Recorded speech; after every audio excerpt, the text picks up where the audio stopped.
उत्तराखंड के गढ़वाल में एसएसबी जवान की ड्यूटी के दौरान मौत हो गई। बायतू के सालूका तला गांव निवासी जवान हनुमान राम कड़वासरा श्रीनगर में कांस्टेबल के पद पर तैनात थे। इस दौरान शुक्रवार 20 दिसंबर की शाम मैस में रूटीन वर्क के दौरान उन्हें चक्कर आ गए और वे सिर के बल गिर गए।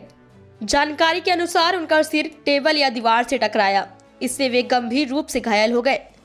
साथ ही जवान हनुमान राम को स्थानीय हॉस्पिटल में ले गए, जहां प्राथमिक इलाज के बाद जवान को श्रीनगर हॉस्पिटल लाया गया, जहां हालत गंभीर होने पर शुक्रवार को ही उन्हें ऋषिकेश एम्स हॉस्पिटल रेफर कर दिया गया, जहां इलाज के दौरान शनिवार रात को उनका निधन हो गया। जवान हनुमान राम का पार्थिव देह उनके पैतृक गांव लाया जा रहा है। राजकीय सम्मान के साथ उनका अंतिम संस्कार किया जाएगा। बायतू में स्थानीय प्रशासन ने तैयारियां शुरू कर दी हैं। पार्थिव देह को बीकानेर के रास्ते बाड़मेर लाया जा रहा है। जानकारी के अनुसार ऋषिकेश एम्स हॉस्पिटल में पोस्टमार्टम के बाद पार्थिव शरीर को रवाना किया गया, जिसके बाद उनका पार्थिव देह सैन्य सम्मान के साथ उनके पैतृक गांव सालूका तला पहुंचेगा, जहां राजकीय सम्मान से अंतिम संस्कार में बीएसएफ की 83 बटालियन शामिल होंगी। बता दें कि हनुमान राम ने एसएसबी 2006 में ज्वाइन की थी। 2021 में वे उत्तराखंड के श्रीनगर में तैनात हुए थे, तब से वहीं पर तैनात थे। हनुमान राम के निधन का समाचार सुनकर गांव में शोक की लहर दौड़ गई। हर कोई जवान के अंतिम दर्शन का इंतजार कर रहा है। साथ ही हनुमान के पिता तगाराम कड़वासरा किसान हैं। हनुमान उनका इकलौता बेटा था। हनुमान की शादी 2003 में पैम्पो देवी से हुई थी। घर में माँ सिरू देवी, पत्नी और एक बेटा नरपत है। वहीं 2.5 महीना पहले हनुमान राम अपने मामा के निधन के समय आए थे। वे करीब 15 दिन तक रुके थे। इस दौरान वे ननिहाल और अपने घर पर रहे थे। जवान हनुमान राम कड़वासरा के शहादत की खबर के बाद कांग्रेस नेता व बायतू विधायक हरीश चौधरी, सांसद उम्मेदा राम बेनीवाल, बाड़मेर विधायक प्रियंका चौधरी, बीजेपी नेता बालाराम मूड समेत कई नेताओं ने संवेदना जताई है। सर, बहुत बुरी खबर आ रही है, हनुमान राम के शहादत की खबर आ रही है। हनुमान राम की शहादत की खबर बड़ी दुख की बात है, क्योंकि हमारे ग्राम पंचायत के जवान थे और बड़े दुख की बात है।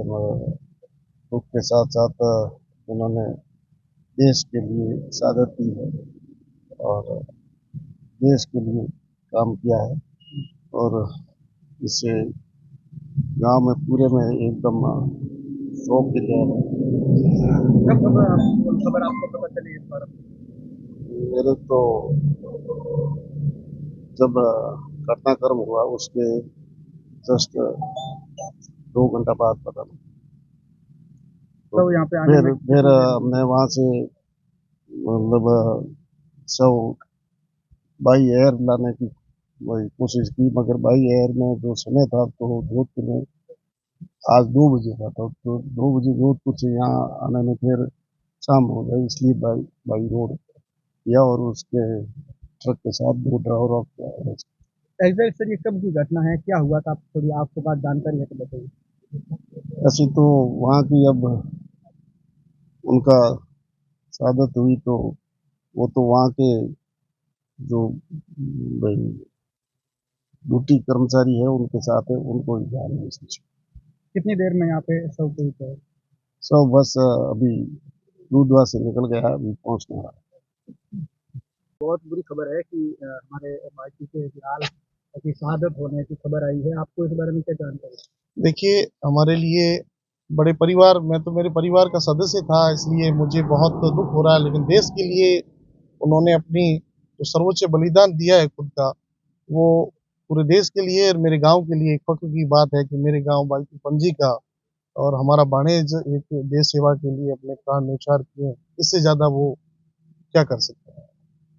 एग्जैक्ट क्या हुआ था इस बारे में आपको जानकारी? हाँ, मेरी वहाँ डीजी साहब से भी बात हुई थी, तो इनके कोई वहाँ कोई ये ड्यूटी पर थे तो इनका कोई पैर फिसल गया, पैर फिसलने से ये गिर गए थे। गिरने से इनके सिर में चोट आ गई थी। सिर में चोट आने के बाद इन्हें ऋषिकेश एम्स के अंदर एडमिट रखा गया और वहाँ एडमिट रहे एक दिन और लास्ट नाइट को लगभग 1-1:30 बजे उन्होंने आखिरी सांस ली। कितनी देर में यहाँ पे?